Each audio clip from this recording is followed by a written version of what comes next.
Proverbs. Let's look at the table of contents for the book of Proverbs. And then when we identify Proverbs, let's look for chapter 22 of Proverbs. And we'll lift up one verse together. We'll just do verse 1.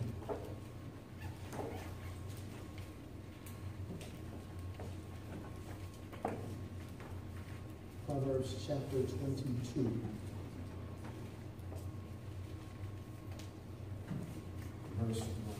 We'll see a few pages, so we'll give them an opportunity to get there.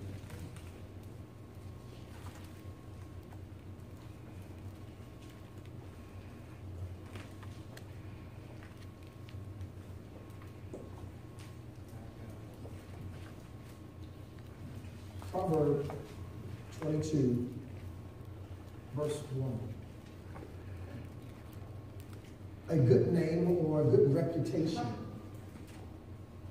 is to be chosen or far better than great riches, loving favor rather than silver and gold. You may be seated. So we're still sharing from the umbrella, live differently, live outside the box. And now we're sharing from the thought of character. More specifically, kingdom character. Kingdom character. Kingdom character. It is important for us to understand that with Solomon writes in Proverbs 22, is that a good name, or depending on your version, a good reputation, is far better than riches. Far better than riches. What we fail to realize at times, or lose sight of often, is that at the mention of your name, who you are creates images. It creates images. So whenever we say the name Donald Trump, it's not just the face you see mentally, but you also see behavior and you also see character. At the mention, right, recently, of Patti LaBelle, you don't just see the imagery of her holding a microphone, you also see character. So at the mention of your name, what do they see when they say your name? Because we've all left everyone with impressions, and these impressions that we have given off have been defined and buffed and shaped and molded by the character that reinforces the images that they perceive. And so it's important for me to be conscious of how I carry myself, not just in public settings, but also privately. If I'm consistent in doing something privately, it is not hard for me to maintain it publicly. The difficulty is when I'm one way privately and I'm another way publicly, I can't keep up the charade for so long because I haven't trained myself. My training comes in how I handle myself privately. That's important. That probably won't spark an amen, but in your mind, I know there's an amen somewhere embedded in there. Right? And so who you are consistently, but privately, that's who emerges eventually, publicly. We've stated before, even in relationships, whenever you meet someone, they're always sweet at first. They're always kind at first. You'll see a whole lot of characteristics that seem to be too good to be true at first. But they can only keep it up, but for so long. And the best thing to do is to give people time. Because though they may present one image in front of you publicly in the open, they can only keep it for so long because what they do privately supersedes the public appearance. They can't keep it up for so long. They don't have the endurance to be an actor all day. They don't have the endurance to be actresses under pressure. They ain't trained for that. You train privately. Have you noticed when a person first gets a job? Gets. When a person first obtains a job, they're always on time. At first. Yes, ma'am. No, sir. At first. The lunch is 30 minutes. They're back in 29. At first. Who they are privately overrides the public persona given time. See, who you're being interviewed by is a person who wants to receive you into their space for two reasons. One, for competency, and we've said this before, for competency, but also the interview is more so for character. For character. The purpose of them asking you, why do you want to work here? The obvious is, man, I need money. They're not looking for that answer. They're looking for glimpses of character. It seems like a futile, insignificant process to go through an interview. Like, I can do the job, let me just have it.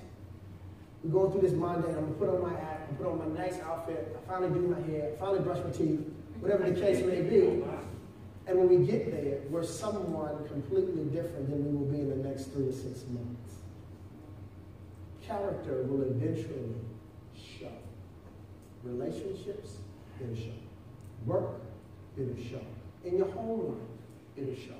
How you manage your finances, it will show. I can tell how you live your life based upon how you spend your money. That's a biblical principle. Jesus says you can tell what a person's heart is based upon where their treasure is. There's an inseparable link between what is important to you and your character and how you manage and acquire and hold on to without releasing your money. It paints the picture, as we stated before. That's the whole purpose of credit scores. It gives institutions the ability to identify the type of character you have based upon how you handle money. Why they won't give me a loan? I don't understand. I make enough money. Your character is questionable. And for an organization, you appear as a risk. It ain't about how much money you make. It's about how you manage what you got. And if you don't do that with integrity, patterns show you cannot be trusted even with a $5 loan. So I've already, even just in the 3 years of pastoring, I've already assessed, based upon people who say, can I borrow, can I have, can you loan me, Pastor? And they promise, I'll pay you back when I get paid. Everyone else got paid with me. What happened to your money? But what shows, they come back again, Pastor, can I borrow? They forget that I remember. You didn't honor your word, which shows me you don't do what you say you're going to do. That's an integrity issue for me. It's an integrity issue. Just like it is for a supervisor. Supervisor says, we want you to start at 9 o'clock and leave at 5:30, or leave at 5, or leave at 6. When a person is consistently late, it's not an issue with time. It's an issue with respect. It's a character issue. It's not a clock issue. It's a respect issue. That's why in the beginning they come on time. Later, they start slacking because who you are privately. If you're a self-centered, selfish, disrespectful person, it shows out when you can't be where you're supposed to be, even when money pays you to be there on time. That speaks well of your, you see what I'm saying? When money doesn't motivate you to keep your word, that's a character issue. They pay you to start at 9, not walk through the door at 9:02. They pay you to start at 9, not make coffee in the break room at 9. They pay you to start at 9. And when money don't motivate you, and you still come and say, what's the big deal? I'll stay later on the back end. Disrespect. What exudes from you, I'm self-centered, I don't care about what you think. It's really about me. Yeah, you're going to pay me because I'm going to put it on the back end. Life is about me. This speaks well of character. This is why some people have challenges, even in the workplace where people profess to be Christians. Because again, your character comes out. I don't care about what you say and what you do publicly. It's how you live your life privately that comes out and then finally supersedes who you are publicly. And Solomon has enough wisdom to say your name is far better than money. It's far better than riches. Your reputation supersedes you. Because how you live your life now qualifies or disqualifies you for other things that are coming down the path for you, of which money don't buy. So he says, if you want to try to be impressive, focus on your life in private and develop good character. Good character, godly character, godly character, godly character. A good name, good reputation is far better than riches. Far better than riches. The current occupation I am at now, the CEO asked me, we have a job opening starting in August. Who would you recommend? I need someone I trust. Your judgment. I know quite a few people who need money, but I don't want to bring that character in there coupled with their need. Because now you don't come in on your own character, you're coming off the back of your life. And so when you mess up, because you show me you do it privately when you don't get paid for it. If you don't do it for free, you definitely going to do it for money. And I'm not going to bring you in, and the first thing they say to me is, that person you recommended, don't recommend nobody else. Because it seems like now I am a bad judge of character. Oh, you know it, right? So now you see, a good name, good reputation is far better than riches. Than riches. Than riches. Who you are and how you handle yourself creates imagery for someone at the mention of your name. What do they see when they see you? Automatically, at the mention of a name, any random name, you say a name, Kurt. Bam! Taye!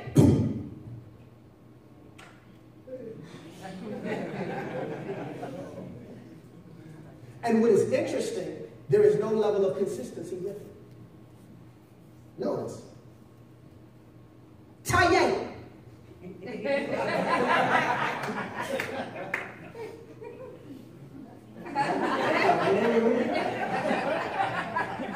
Watch this. Taye.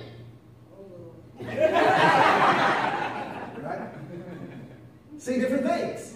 They see different things. They see different things. And so there's no real level of consistency in some areas because it's different based upon the relationship that you have with people. But even in the different roles that we play with different people, there ought to be an underlying current that still remains the same, which is my godly character and how I interact and through behavior. There ought to be some level of consistency. There shouldn't be something about my life that they mention, or someone says something about me or says something about you that just totally baffles you, that you totally have to sit down to digest what they just said. You ain't going to believe this. Let me tell you what one of your members said or did. You know what I said on this one. I was like, what? Wow. Are you kidding me? What? They're like, you ain't know? That's not what I said. Oh. They're totally different when you ain't around. That's not the kind of character you want to have. You don't want people being, because you know what? You can modify your behavior, right? But again, you have to work 3 times as hard to overcome it through consistency, and it takes years to override the impression you created. So even when you make a change overnight, which is rare, but if you make a change overnight, The first thing we want is to see people to see, I'm changed, I'm different, I ain't like how I used to be. What they're checking for is consistency in your journey. Not just a one-hit wonder. No one is ever impressed by you hitting the #1 chart for that week. They're looking for consistency in your life. No one is moved by short-term change. Long-term, permanent consistency is what people look for.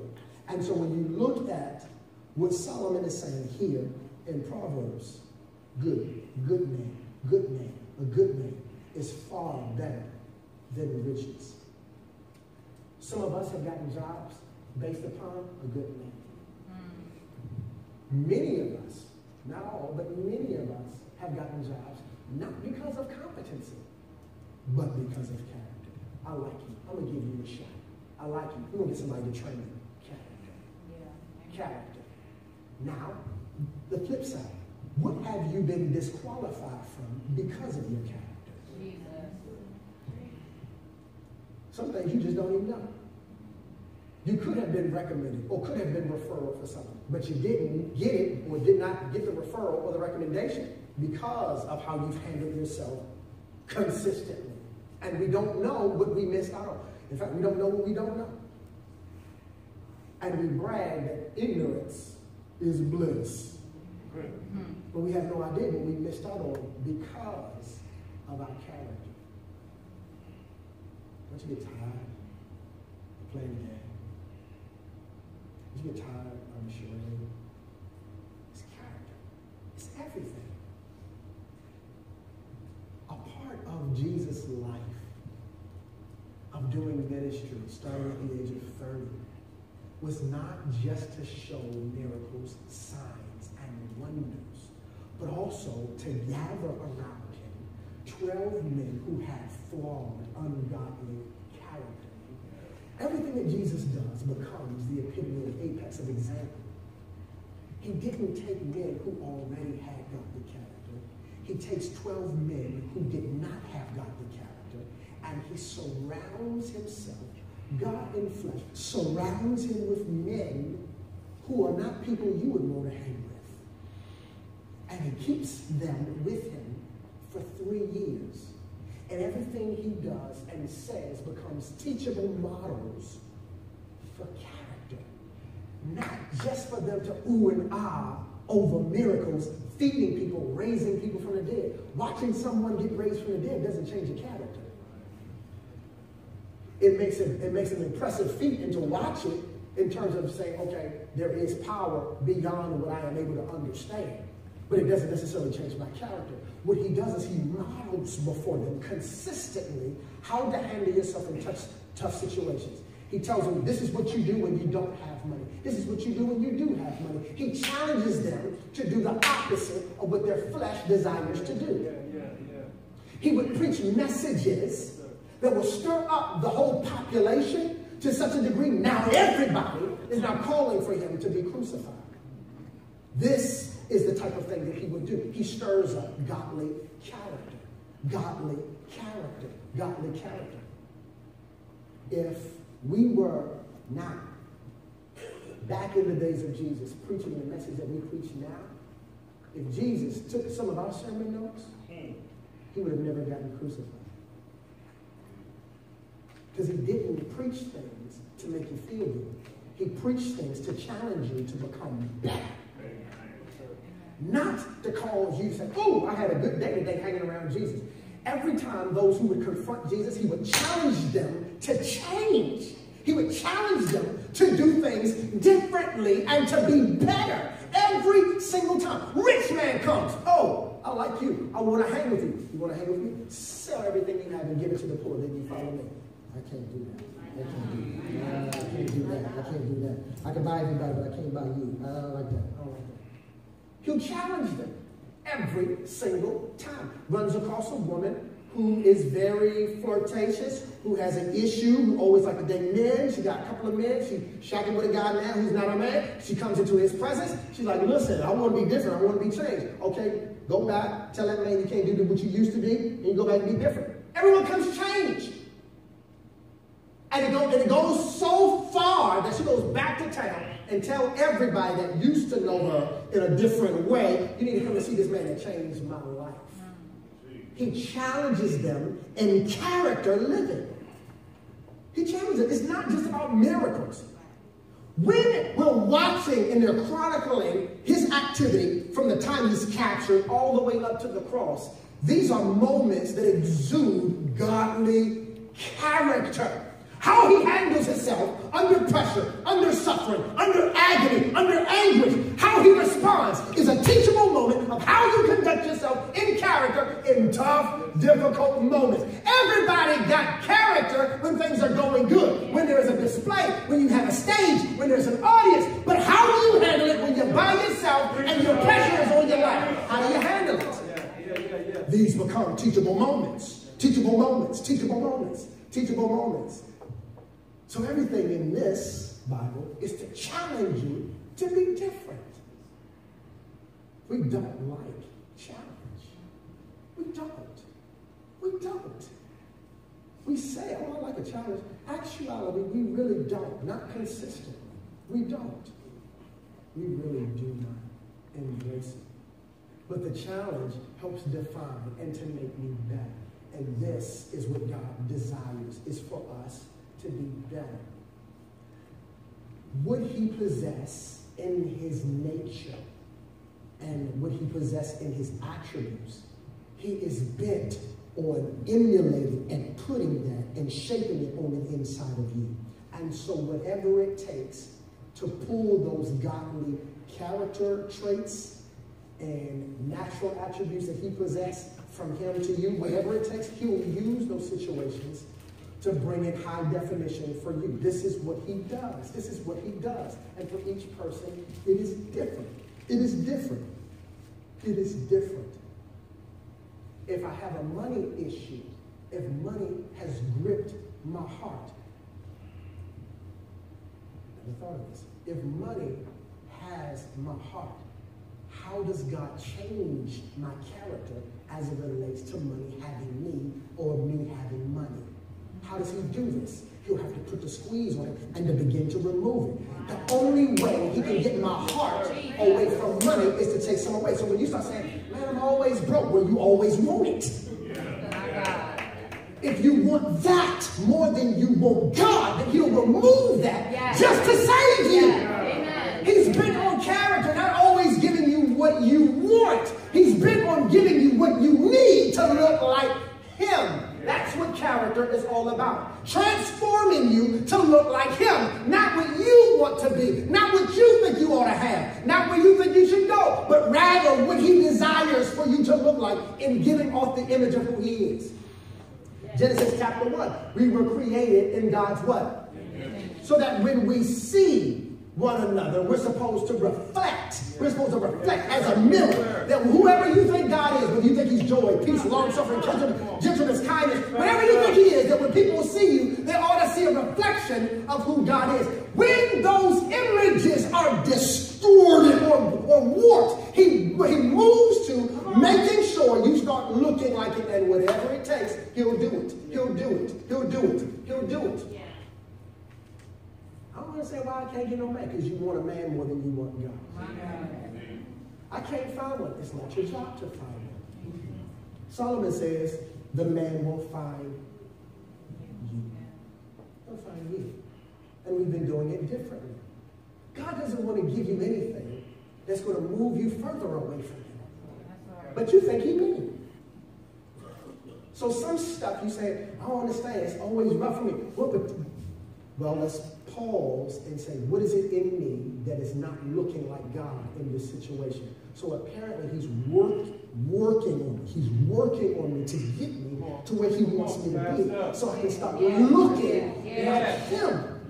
And so we're so bent on trying to create our own identity. You don't have one. You don't have one. My identity is to look like him. Our identity is not to be shaped and formed by who we are, what seems to be trendy, what seems to be fad, or create my own way so people can see that I'm original and I'm different and distinct. You don't have an image. You are to be conformed into the image of his son. And whatever it takes to get that stuff off having his character, not the world's. Yes, sir. Not the world's. Yes, sir. Yes, sir. Trust me, a good name is far better than riches. Far better.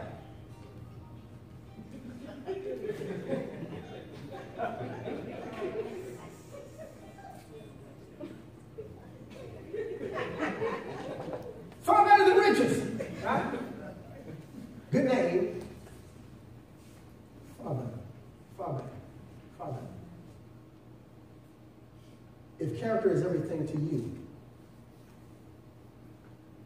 when it comes to other people, why is it important to you to develop your own in terms of a godly perspective?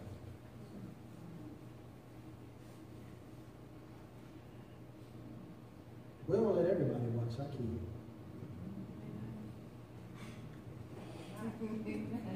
I don't care if you got 5 of y'all. I don't care if you have 12. The number of kids don't qualify you to watch mine. Mine's a different breed. They got to handle it a certain way. And I know what it takes to keep me from going upside their head. I love them. I may not be confident that you love my kids. I know how to show restraint. I'm not sure if you do. So I don't let everybody watch my kids. Even when we have a need and people want to babysit, but we'll take them off your back. No, he'll be on your back. And you might body slam my kid. And they're like, I don't know. I don't know about that. I don't know about that. You might hit them. You know what I mean? Like, Character is important. Character is important. You don't believe me? Why does every woman got to take their purse to the bathroom when they go? And then y'all scrambling to find somewhere to hang it while y'all in it. Because I'll tell you where it don't go.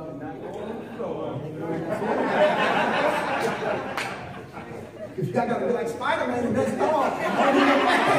And you do. But that purse ain't in your floor. Your girlfriend's like, listen, man, go ahead. I got it. I'll be right back. Yeah. You can't, I don't care how it's a clutch or a big bag, you're taking all of that with you. Right? Character is important. Character is important. Even in the smallest of ways, it's important. It tells the story of who you are. And then it imprints in someone's mind at the mention of your name. It mentions who you are. It speaks of who you are. Care what facade you put up. It speaks of who you are. I'm going to give you a few things to add to your character. And then we'll pause. All right? Let's look at 1 Peter, 2 Peter. Yeah, let's go in the back and I'll show you.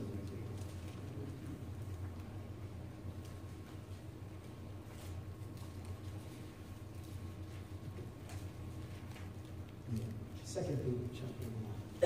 2 Peter chapter 1.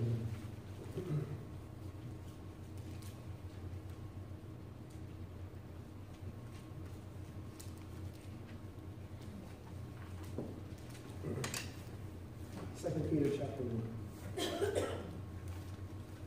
So we're going to go off script again.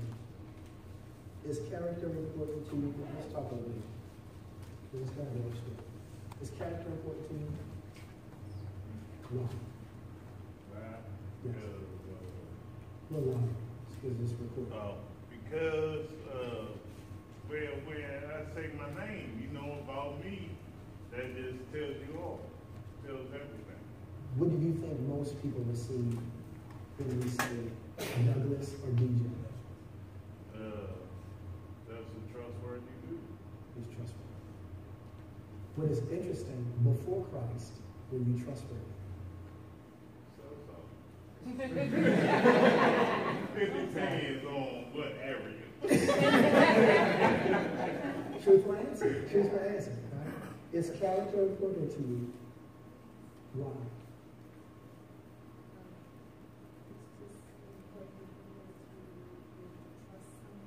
You have such a lovely voice. Can you say a little louder so everyone can hear? It's so beautiful. Sarah? Thank you. Character is very important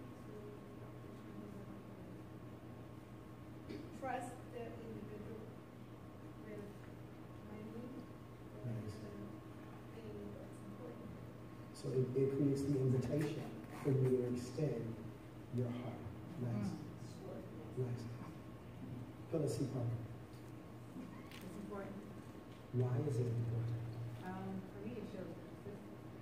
You know, I know that their word and their actions will match. Today, which is next year, a couple months from now, like it's just consistency.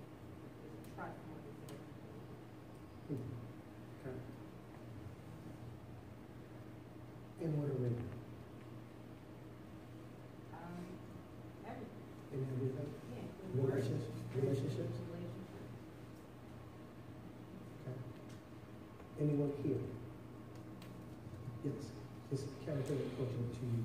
I do believe character is very important because it lets you know who not only you can trust, but who else you would put in that person's way. If you have someone that you truly care about and you care about what, you know, how they are. A good voice. Copy that for me. That's original right here. But, you know, you wouldn't want to bring someone else into their mess.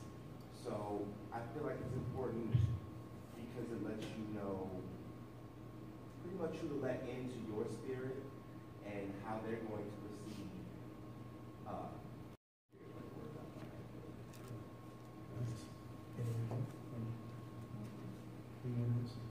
Yes. It ain't nothing savvy, but I care about character because people talk about people, and I don't want them to talk about me. So when we talk in our households and family, when we talk in our households and we talking to other people with bad character, we talk about them. It's not always to be bad, but you know, watch out for this person or don't do this or don't. You don't want to be that topic of discussion on pillow talk that you ain't conducting yourself well. So it's not that I care about what people think more so, because we all say we don't, but we do in some way. But I don't want people to talk about me and it be bad. You know, it be awful. People don't want to be around me. You know, you want to be perceived well. Very good point. Very good point. And unfortunately, you know, a lot of times when people are talking about someone else or assessing their character, we run the mistake of giving them an audience, which then kind of speaks towards our character to entertain that negativity. And so I try at times to pull back from it. I try to. So when I hear it, I'm like, all right. Because it's only but so much I can take. Because after a while, it's going to start to distort. Truth or not, it'll start to distort my perception, even as a listening ear, even as a sounding board. All right? Good job. Anyone from the side? We'll come to you next time. How about you, Trey? Good, Larry. It makes you want, make it easier to open up to stuff. That's how I feel. Like we in fellowship. I've never, mind you, I never think of how I express to you all. I never did to anyone. Stories that I've told my own mama doesn't know. Not saying my mom will have good character. That's exactly what you're saying. Exactly what you're saying. No, but it makes you feel more comfortable and you can express yourself more. If you think that. Thank you. Thank you for sharing. Thank you. Character is important to me, mostly because it's about trust and dependability. Who you want to have in your life to help you grow and go forward. So character is that's what Okay. So I think the consistency, you didn't say it this way.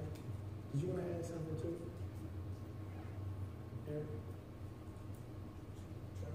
It's just your own, in terms of, as a CEO, as your own CEO, managing your own company, and managing several, why or how much character plays a part in your decision making on bringing people to the team?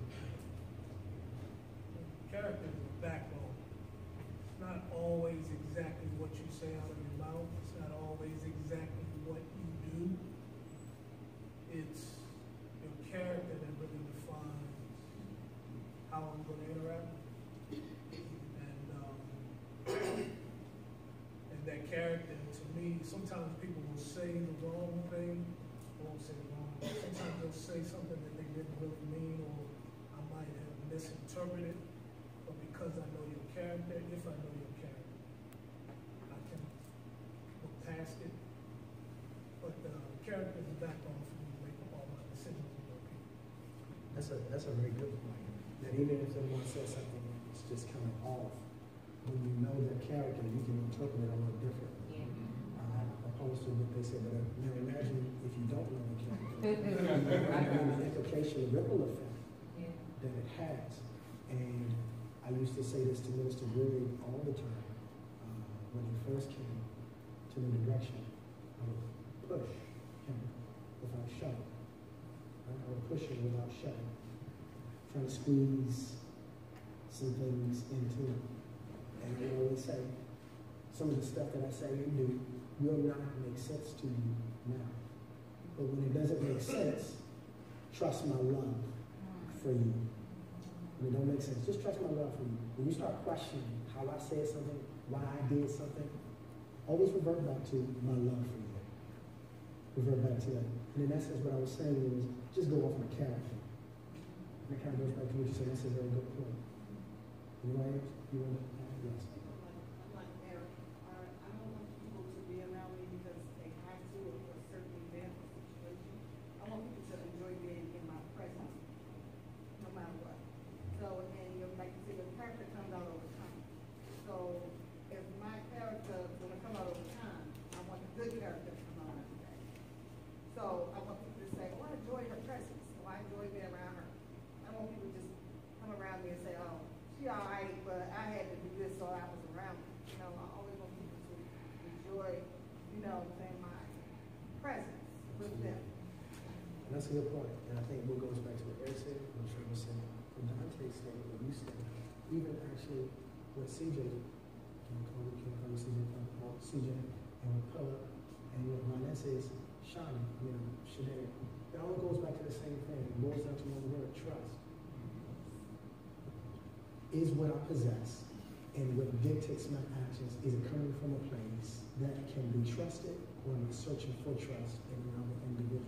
But the real difficult question to really raise before us, that when God is looking towards us for responsibility, does he see character / trust in us?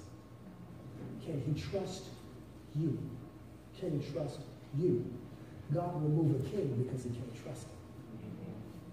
When you look at Samuel, as we've been talking about in Bible study, when you're dealing with the life of Saul, who was the first king of Israel, he's removed because he doesn't have character. God doesn't trust him to lead people. He says, I'm going to replace you, and I'm going to identify a teenager. It has nothing to do with age and maturation. He has good character, even as a teenager. You're 30 years old, but I can find a teenager who has more character than you. And I'll anoint a teenager named David to lead a nation. And I will put him in the seat until he has grown up a little bit. But right now, he has more character than he does experience. Right. This is what happens. See, character is important. And he goes to tell Saul, I'm going to find someone else who has a heart after me. Someone that I can trust with impacting people's lives. You're too prideful. I can't work with a character like that. There's no room for me. There's no room for me. 1 Peter 5. 1 Peter chapter 1, verse 5.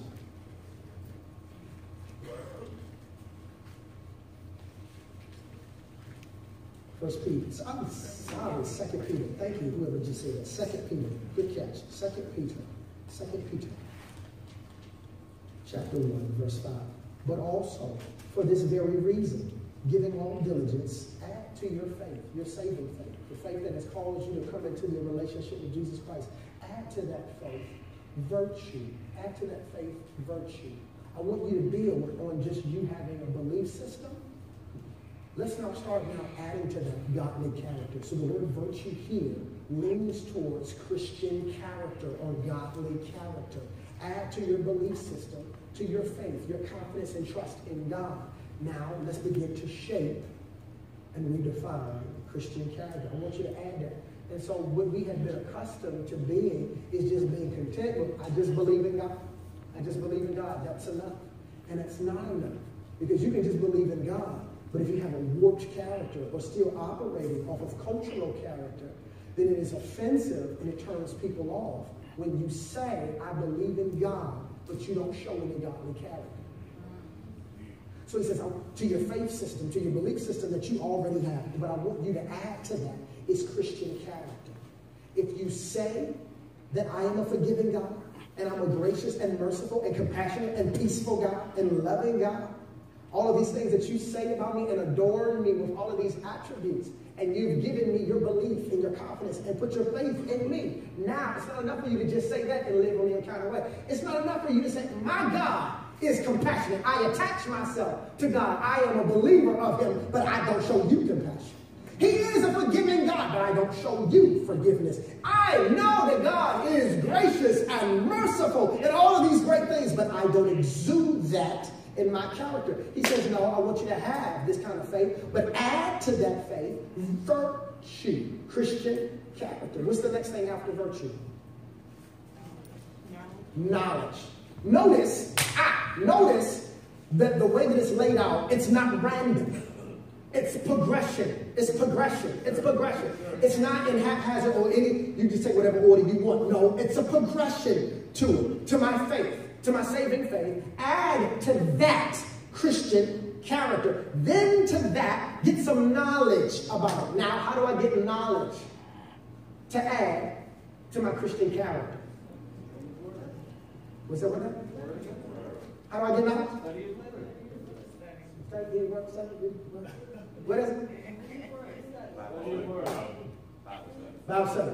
Read the Bible study. Right. Bible study. Read the word. Study this word. Meditate on this word. What else? Praying. How do I get more knowledge? Praying. What else? Seeking. Seeking what? Seeking God, like in every way. You know? Seek him in every way. What's some of the ways? Like Bible study, like church, like fellowship with different people who are like-minded, reading on your own. So I need to add that to my Christian character. Was that Taye's thoughts? No. Where did it come from? Where did it come from? Where did it come from? So if you need to do it, it's not because I said do it, it's because who said do it. Amen. So I add to my faith virtue, Christian character, godliness. But it's not enough for me to just have Christian character, but it's also to add some substance to it. The reason I add substance to it so that it can be valid and authentic. So then it's a difference in me just giving and then giving with purpose. It's one thing for me to... Who write notes? Who take notes? Quick. You take notes? You got a pen on you right now? Who takes notes but don't have a pen? Here we go. But you got a pen, right? Who takes notes? You got a pencil. Let's suppose you need a pen. Let's just use her, right? Because everybody here is equipped, right? He has a need. I have something to meet that need. Hey. Christian character, I gave. Now, having virtue with knowledge changes the dynamics. Right? Here you go. You may have that. No, not a problem. It's a difference. It's a difference. It's a difference. And so oftentimes we think just because I may show godly character without knowing what this says and the implications to it, that's just enough. It's just enough. I'm supposed to be kind. I'm kind. Be kind to me. That's Christian character. No. What's the knowledge behind that? What does Scripture tell me to do in terms of my behavior, in terms of my disposition and my attitude towards other individuals? It's not enough to just be kind to those who are kind to me, but I'm also prompted and challenged and commanded to bless my enemies. How many in here bless your enemies? What does that mean? What does it mean to bless your enemies? No, pray means pray for your enemies. Bless them is something different. It's not interchangeable. It's not synonymous. Pray for them is one thing. Bless them is another thing. How do you bless? Oh, you bless your enemies? Nice character. I like that. He can do it, right? But we're challenging. Help them. Help them. We help them. Yeah, help them. Not what you would do, but what do you do Oh, what do I do? for your enemies? That's related to virtue. Let's put on the virtue. Oh, you have a hard time Yeah, here. yeah. Come back to me. Come back to me. Anyone else? So you help your enemies. So blessing. Let's practical. Blessing. How do you bless your enemies? By helping them? Helping them do what? Whatever their needs are. Is this theory or this practical? It's practice for them. Oh no, I was just gonna say that for me, the best way to deal with like an enemy is definitely trying to find a way to communicate with them so they don't treat other people that way. There you go. Okay. Where's that? Where's he?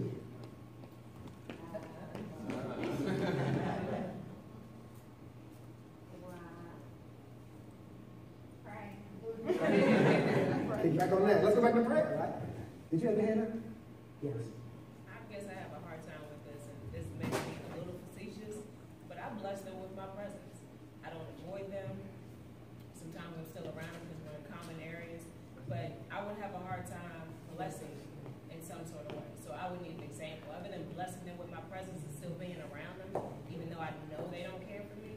So let's talk about that. Let's talk about that.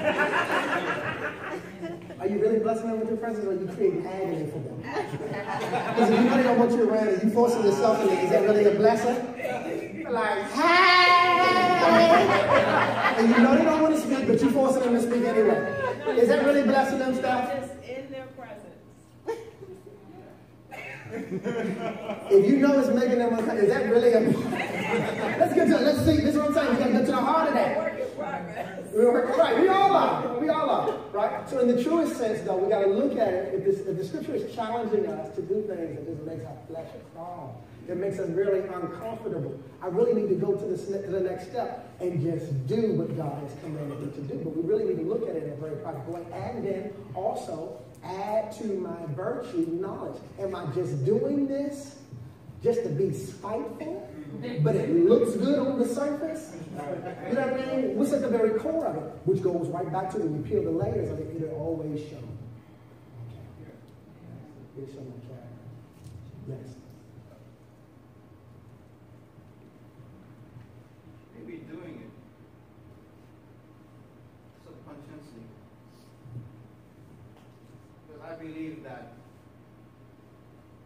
as long as your presence is there, you may give the person the chance to change. Because the person is ask the question, why is she always there with me when I don't want her to be there, or she's pretending to be there? Maybe there's something about me that needs to change. That's good. That's I good. believe there's no hatred. There should not be any hatred. God didn't invent the word hatred. We may dislike the person, but that disliking is giving that other person the opportunity to change. Because in life, our greatest challenge is to become better human beings. That's what God wants us to be. And as long as we don't know how to do this, all these things that is happening around the world will continue. Absolutely. Good. So we add to that knowledge. Here's a heart. Self-control. Self-control. Self-control. That's when we go into prayer. That's when we pull that one up, right? Prayer. And then here to self-control, we add to that here, right? We're adding to our self-control perseverance. You've heard that before.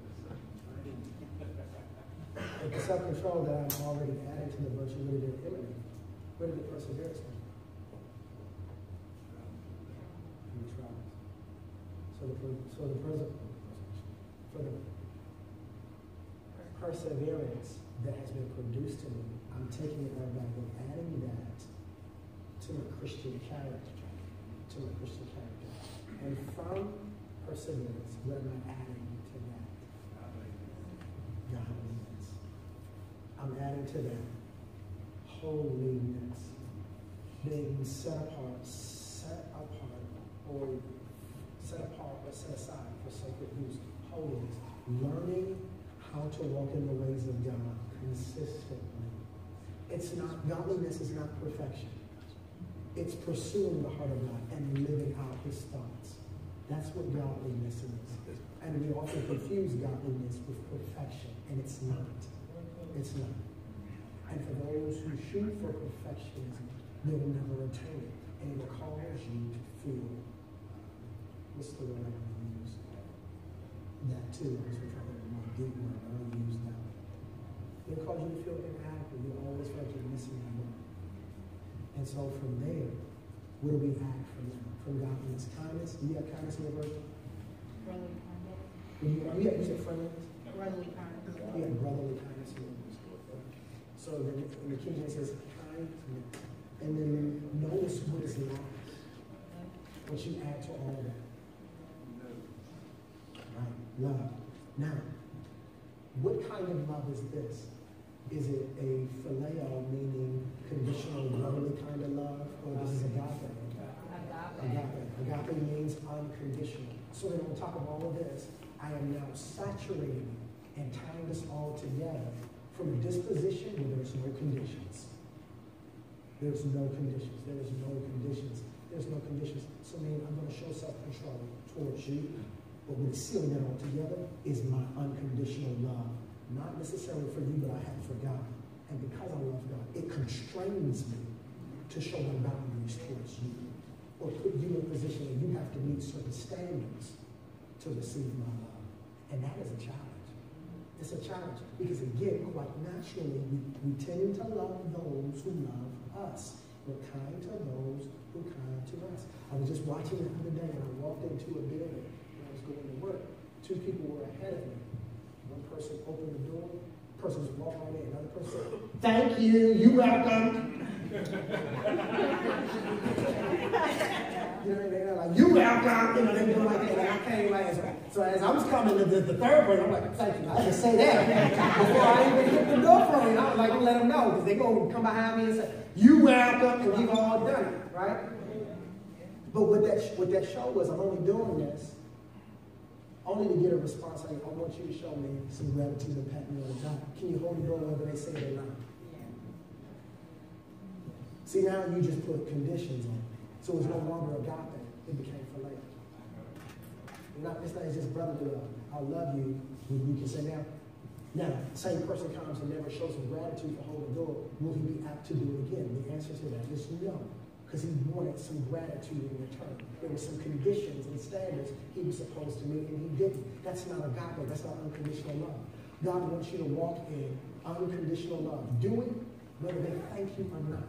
Being a Christian is always, actually, the majority of the time, it's a thankless lifestyle. It's a thankless lifestyle. Because living in this world, there'll be people who will be recipients of your love and demonstration and expression of your adoration for God, but many times they will not say thank you. So does that stop you? Does it stifle your love? Should it bend it because they don't say thank you? No, you ought to keep doing it anyway. And that's how Jesus lived his life. Let's pause. We'll stop there. Look at God. Next week.